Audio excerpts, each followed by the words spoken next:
guys, welcome back to my channel. My name is Carla and I'm here in Australia, Melbourne. Welcome back to another podcast where I'll talk to you about all things yarn related. Today I wanted to share with you my very next pattern release, which is the knitted bushwalker cowl and headband set. So I love to bushwalk and I usually do it very early in the morning so we can get to see the sunset and also enjoy nature. We have some of the most beautiful bushwalking trails here in Melbourne. So having that in mind, I designed the bushwalker cowl to keep me warm in those winter days, which can be as low as below 2 degrees. So the bushwalking cowl is tall and narrow to keep the chill away from my neck, but it's not too bulky to get in the way when you're walking. The headband is super important to keep my ears warm. So I also wanted to do something nature inspired. So therefore I added some beautiful eucalyptus leaves with gumnut blossoms and some gumnut blossoms for the headband. And I used very simple embroidery stitches to create these motifs. So this is a beginner pattern. So it's really great if you want to try some color work and you've never done so before. It is a simple stockinette pattern wefted around. You will need 4mm circulars and some scrap material. You do not need a lot of wool or wool blend yarn to make this project. And the best thing about it is if you wanted to try color work, this is a great pattern because it is easy to follow. The written instructions are available as well as a color chart. Now the pattern will be free, guys. Yes, free in Knit and Knotter's blog. So I have a guest spot in her blog and it's coming up in August, guys. So if you want to make your very own cowl and headband, head over to her blog. It will be available shortly in August. I believe the first week of August. But if you just want to work with a PDF that includes a color chart, then it will be available on my Ravelry and Etsy store from today. So click on the link below or follow the details in the description box. So in this podcast, I wanted to share with you some of the techniques that I used to create this set. So I wanted to particularly show you how to carry color. So which is very, very easy, guys. It's surprisingly easy. So check out this podcast. Also, I will show you how to create these beautiful embroidery stitches using the daisy laces stitch as well as the stem stitches to really make the sleeves pop out and the gumnut blossoms. If you stick around at the end of this podcast, I will show you some of the beautiful bushwalking trails that Melbourne has to offer. So I hope you enjoyed this little podcast and get creative. Don't forget to subscribe.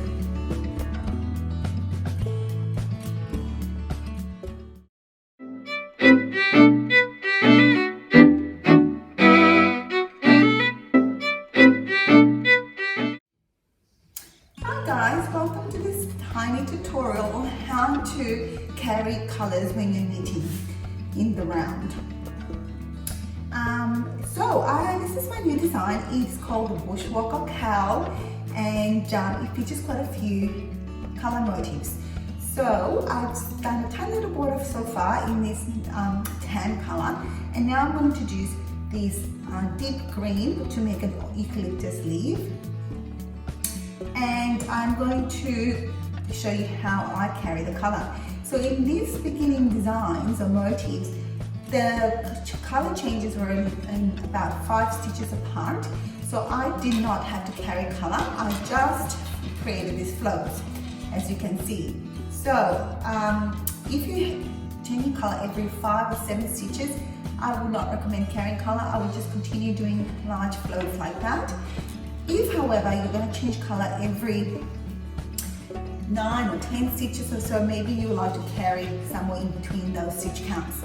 So in this round, I'm changing to a nice deep green every 9 stitches. So this will be my 9th stitch. 1, 2, 3, 4, 5, 6, 7, 8, 9. And here I'm going to do my 10th in this gorgeous deep green. And I'm going to now change to my blue. I drop my yarn and I'm going to count 1, 2, 3, 4, 5, 6, 7, and in the 7th stitch I am going to carry my green. So if you look at the back, I've carried along my green. How I did this is the simplest way that I have learned is basically with your, the changing color will go on top of your work, and make sure that your working color is now under it, and then you do a knit. So you can see here that when I do a knit, it will be behind the working yarn.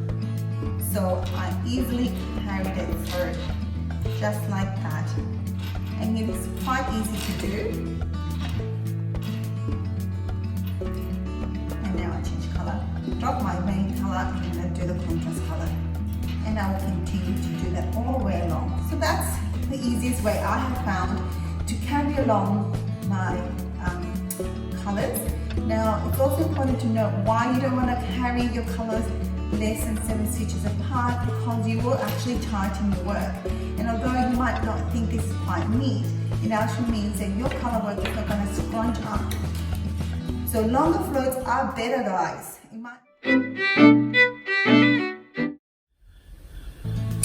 Hi guys, welcome to this tutorial where I'll show you how to embroider some gum nuts on your piece of knitted work. So this is the bushwalker cowl, my own design, which features the eucalyptus leaves and some gum nuts. So I thought to emphasize the little motif, to add some stems, some stem stitches for the leaves, and do the blossoms in a lazy daisy stitch. And I just wanted to show you how to do that. It's very, very simple.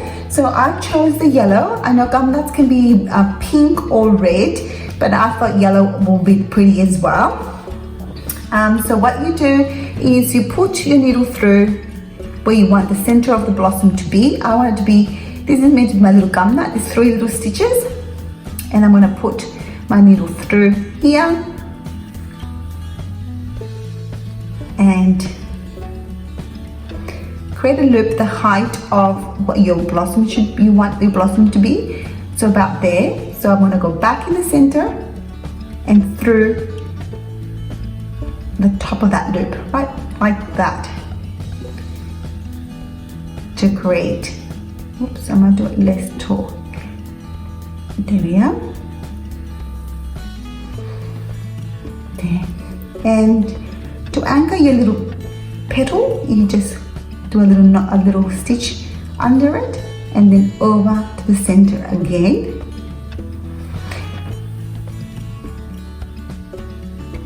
And I'm going to create more little blossoms by doing the same thing. So go through the center and up to the height of what you want the petal to be, and do a stitch and anchor down that petal by putting another little stitch right here and back to the center. Now I want to repeat this a few more times so you get a nice little blossom effect.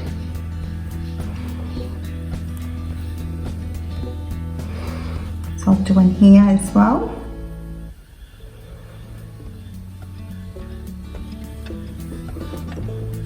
Anchor that down.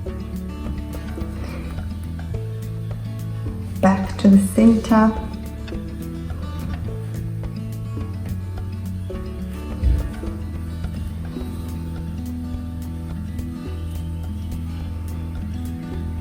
Now the yarn that I'm using is cotton thread. You can also use embroidery thread, will work quite nicely.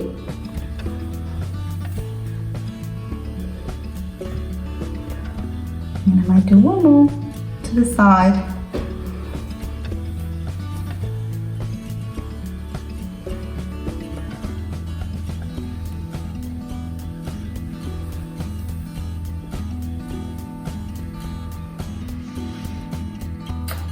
Okay guys, so now we're going to work on the leaf motif, and I just wanted to add a middle detail that's more representative of a leaf, and I'm going to do that by embroidering the stem stitch. And now this stitch is very straightforward. What I will do is pull my thread through, coming from the bottom of your work, and the first stitch will be a bit longer than you normally would do, and that's basically setting up the stitch. So what we're going to do is make it a bit longer than you normally would, and then bring your needle up to the middle of that stitch right there, and keep your thread or yarn on one side. And now you've set up your stitch, and you will continue to do little stitches along the leaf by putting your needle through the work and bringing back up to the very, very top of your previous stitch. Again, keeping your thread on one side so the twist will be even and will be twisting to the left hand side. It doesn't matter which side you keep the thread, but just make sure it always remains on the same side. Again, another little stitch at the top, and we'll bring the needle up to meet the top of that previous stitch, and then we'll keep going up to the very top.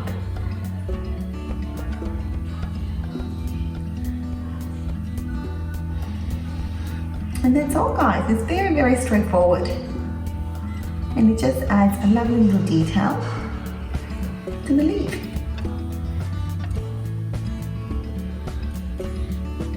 Okay, so this stitch is ideal for flower stems as well, and as you can see, it's very easy to do. I'm almost done here. Now the yarn that I'm using is very fine finger weight. I think it's in lace weight, color marked, and it's probably alpaca. It's absolutely beautiful, and it was part of a sample color shard that I got, and they gave me quite a bit, so it's really nice to keep those because they come in handy with little projects like this. Of course, you can also use embroidery thread or any other cotton ball ply thread or thinner. Alright, and I'm done, guys. I'm just going to do a little one at the top, and that's it. I hope this has been useful.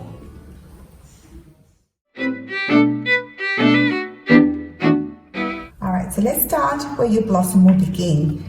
So this stitches here, which is 4 stitches, 1 at the bottom and 3 at the next row, form a little gum nut base. So I'm going to start the blossom in this one, and I'm going to do 2 petals per stitch roughly. So I'm going to start from behind my work, pulling through the thread, leaving some behind my work to weave in, and then I'm going to just form a loop, and I'm going to go back in the same spot and coming up to about 1.5 stitches in height. That will form my petal, and then I'll just go up, and that will form a little petal. And to secure it to my work, I'm going to do 1 little stitch here, just about there, and coming to my next petal, coming through to my next petal, which will be right next to it, and then you are 1 little petal form. Then I'll do another with the same height,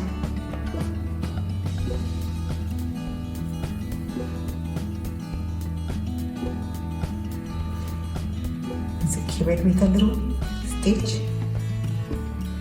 and then to the next stitch, form a loop, go back, come through the height of your petal. Okay, guys, so I've threaded my yellow cotton, and I don't want my French knots too big, so I'm going to just use it with 1 single thread. So I'm coming from behind my work, and I want my French knot to sit right on top of each petal. So I'm going to go through, and I'm going to just wind the cotton around my needle twice, hold it firm, and then we're going to go back into that stitch just like that, and pull it tight so that it's nice and taut, so it forms a tight little knot. Oops, what did I do? here, and there you are, a little French knot at the top. And we'll go to the next side, top next petal, and repeat. So I'll wind up a couple of times on my needle and go back into that same spot where you went in. Hold it tight by pulling on one side of your cotton and go back into the same spot. Oops. And there's another little spot, a little dot. Move on to the next petal. Wind up twice around your needle and then back onto the same spot.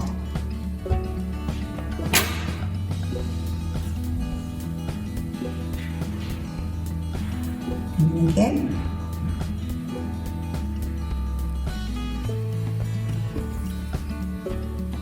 Round around.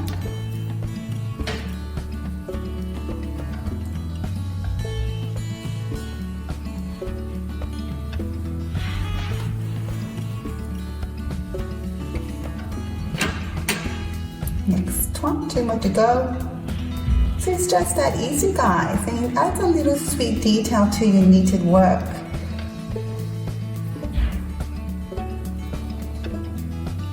So I haven't really embroidered much, but this is so easy that anyone can do it. A nice little blossom.